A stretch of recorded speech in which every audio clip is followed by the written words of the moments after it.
In the book of Isaiah, chapter 36, in the King James Version. Now it came to pass in the 14th year of King Hezekiah that Sennacherib, king of Assyria, came up against all the defenced cities of Judah and took them. And the king of Assyria sent Rabshakeh from Lachish to Jerusalem unto King Hezekiah with a great army. And he stood by the conduit of the upper pool on the highway of the fuller's field.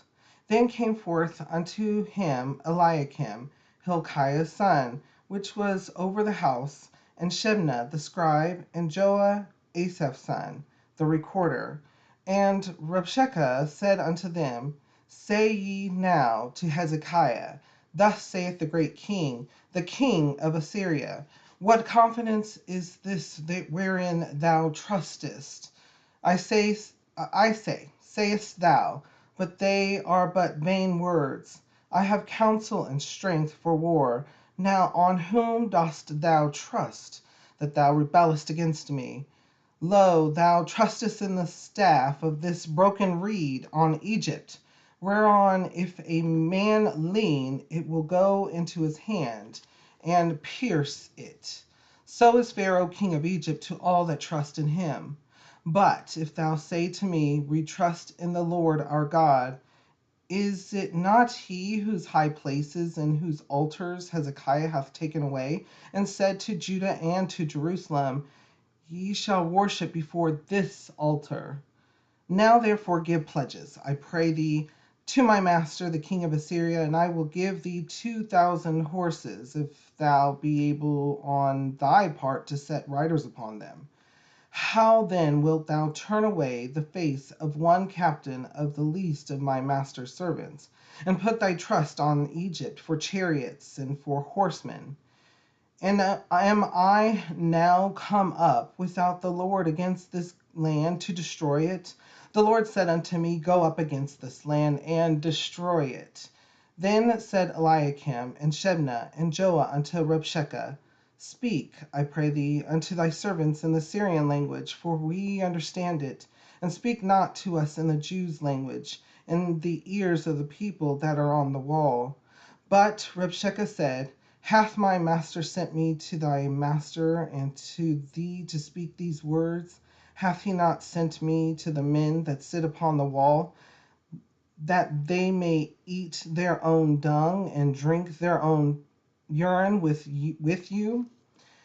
Then Rabshakeh stood and cried with a loud voice in the Jews' language, and said, Hear ye the words of the great king, the king of Assyria. Thus saith the king, Let not Hezekiah deceive you, for he shall not be able to deliver you. Neither let Hezekiah make you trust in the Lord, saying, The Lord will surely deliver us. This city shall not be delivered unto the hand of the king of Assyria. Hearken not to Hezekiah, for thus saith the king of Assyria, Make an agreement with me by a present, and come out to me, and eat ye every one of his vine, and every one of his fig tree, and drink ye every one the waters of his own cistern, until I come and take you away to a land like your own land, a land of corn and wine, a land of bread and vineyards. Beware lest Hezekiah persuade you, saying, The Lord will deliver us. Hath any of the gods of the nations delivered his land out of the hand of the king of Assyria? Where are the gods of Hamath and Arpad? Where are the gods of Sepharvaim? And have they delivered Samaria out of my hand? Who are they among all the gods of these lands that have delivered their land out of my hand, that the Lord should deliver Jerusalem out of my hand? But they held their peace and answered him not a word, for the king's commandment was, saying, Answer him not. Then came Eliakim the son of Hilkiah, that was over the household, and Shebna the scribe, and Joah the son of Asaph the recorder, to Hezekiah with their clothes rent, and told him the words of Rabshakeh. Okay, so lots here, sermon upon sermon. But listen to this, because there's a lot here.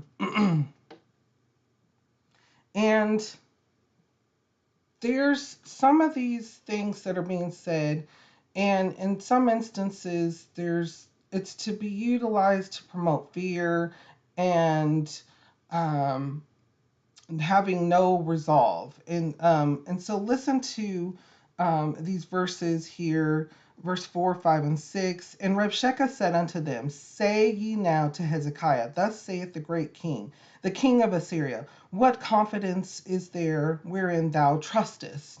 And so the king of Assyria was set out to destroy and conquer, and they had got and destroyed and exile, started the exile for the kingdom of Israel, but Judah was still left. And at this time, there was two kingdoms. And now one has been exiled, which is Israel, and then the rest is in Judah, which is in Jerusalem and in the surrounding area immediately surrounding Jerusalem. And so though this is still the line of David all these years. And this king Hezekiah, through seeing how things were, corrected a lot of the wrongs that had happened. He took down places of false worship, and he made sure to turn the people back to serving the Lord, to worshiping the Lord and the Lord only.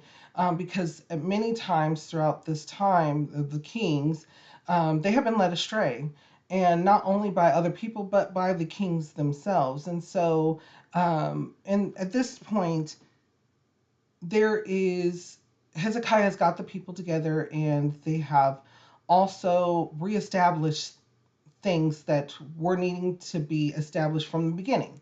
And so the people were worshiping the Lord, and so they did have a confidence. They did trust in the Lord. And so listen to this. It continues on. Sayest thou, but they are but vain words. I have counsel and strength for war. Now on whom dost thou trust, that thou rebellest against me? So starting to twist some wording, trying to manipulate, and he continues on. Lo, thou trustest in the staff of this broken reed on Egypt, whereon if a man lean, it will go into his hand and pierce it. So is Pharaoh king of Egypt to all that trust in him. So this is kind of a low blow to Israel, because at this point, it was well known at this point that Israel and Judah would every now and then make treaties, make deals with Egypt, or seek Egypt's assistance, because instead of relying on God, they relied on physical things. They relied on things of this world. They saw Egypt and they saw that they made really good chariots and they had very good military might every now and then. And so and remember, this is one of those things, even though that they were oppressed, even though they were enslaved by Egypt, it was something that they felt like they were familiar with still. Bringing past the present. Think about that. And this is now known. So Assyria is saying, and this messenger is saying, we know we know that you're going to go back and lean on Egypt. And Egypt's nothing. Was he correct in saying those things? Yeah, he was.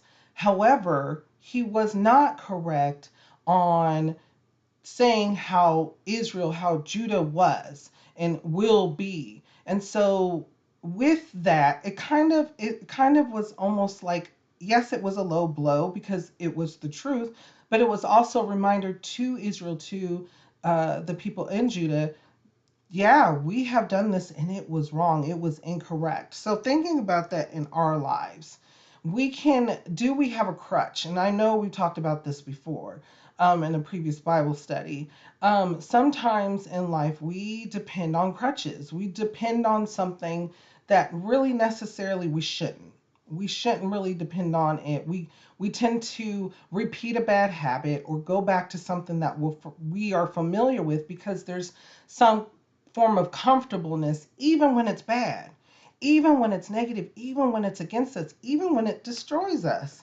We tend to go to things that we are familiar with, because we know those things. We feel like we know the emotions, we know what's around them, we know the actions, and we know the results.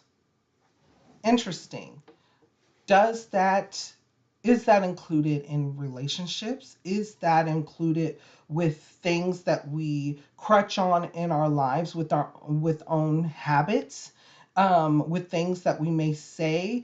I know myself, there were sayings that we had even as very young children, and then to grow up and learn what those the true meanings of what those things were.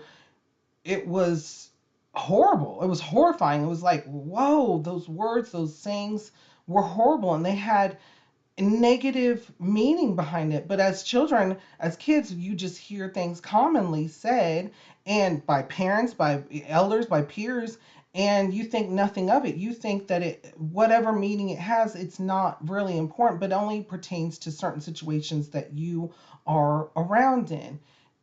I know that you can think of right now many instances just of that. Like, it doesn't even have to be a relationship. It doesn't even have to be a person or an action. It could be something that was said, a saying that was a crutch, something that was leaned upon. Well, if this happens, it's because of this.